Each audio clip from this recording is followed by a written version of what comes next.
Hello everybody in celebration of nature, and welcome to this week's Monday Moment and to this week's lesson. We begin our National Parks tour with this painting, and we will be on this tour probably through the rest of the summer into the fall.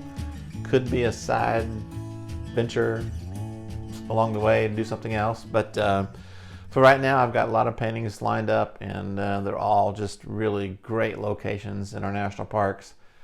And so this one is near Vail, Colorado. It's part of the Rocky Mountain National Park, which pretty much covers all of Colorado. So we're going to be doing a few there. But there's some snow in this one, and a mountain in this one, and some distant clouds in this one. So a lot of good things to do, a lot of fun things to paint. And I hope you have fun with it, because you know what? I did. Okay. I'm going to do something a little unusual with this Monday Moment. I'm going to share a little honesty with you. As you know, last week I was in Galveston as part of the Plein Air Southwest competition and won an award and had a great time. Had a wonderful visit with some really nice friends of mine I've known for years and years and years and haven't seen before COVID, so there was a special thing there. But I want to share with you this particular painting. Take a good close look at it. It's a little different than what I normally do, but just take a quick look. That's the Ashton Villa is the name of the building. It's a very historical building there in Galveston. It's where our show was held. And so the opening was Friday night, Saturday morning. They brought all the artists in, you surround the building, and everybody does a painting of the building. And it's a way of attracting more people to the show on Saturday. And a lot of artists chose corners of the building, a window of the building, some flowers around the building, but me, I chose to paint the whole darn thing. So, and quite honestly, I bit off way more than I could chew. And this happens at times when you go paint. You go out there and you see a big scene, and you just can't either get focused on an area or, I just said, it's a really pretty building. I'm just going to paint it. And then about halfway through it, I was beginning to question my very existence on this planet because it was not going well. And I was just, I'm surrounded by other artists, and they're all painting, and they're all talking, and having a grand old time. And I'm struggling. And struggling. Bad. Struggling. And,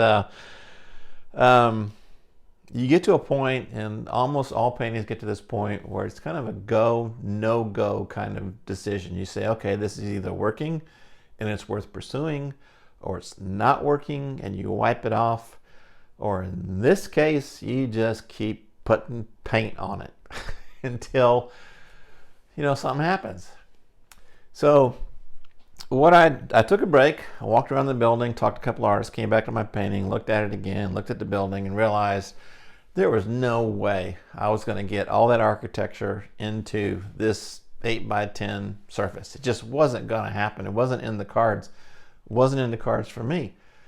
So I took a palette knife, started scraping some of it back, and I kind of liked what was happening. It was like, the looser I got, the more I liked it. And it was looser than I typically ever paint. In fact, people who know me and have seen me paint watched it and said, boy, that's really loose. I said, yes, it is.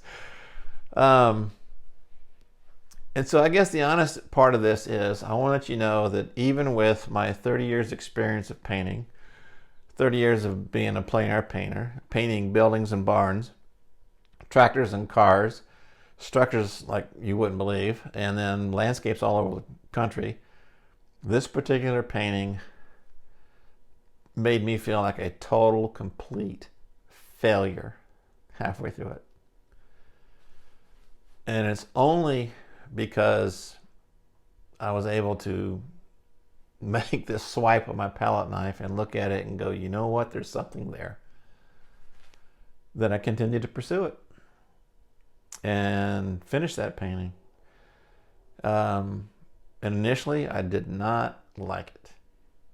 But the more it has sat in the corner of my studio and the more I looked at it, the more I appreciated all the time I've spent outdoors, all the time I've spent in front of my big canvas, all the time I've spent scraping paint and pushing paint to do this little 8x10 painting and have it come out to be a little jewel. And I'm just so thankful for the talent that I've been able to develop, the patience that I've been able to develop, the clarity to know that, you know what, there's something here, there's something worth pursuing and chasing. And I did. And I'm sorry that I'm going on this rant, but I just want to let you know that even with all the experience that I have, we still have this feeling of, I'm not good enough. This painting's not good enough. This painting's not going anywhere. And then 2 paint strokes later, it's like, there's something there. There's something worth saving. And you know what? I am worth it. This painting's worth it. What I'm doing is worth it. And so, I don't know. I don't know why I needed to share all that, but I have, and there it is. And do with it what you will. I guess all I'm saying is the endeavor, the journey, the effort, it's all worth it. Every minute of it, it's worth it. Keep painting. Keep pushing paint. Keep pushing yourself. You finish one painting, put up another one. Finish that one, put up another one. Get those miles under your belt and have success. And thank you guys for being here and being part of this. I appreciate that. Getting choked up. I appreciate every one of you. Thanks.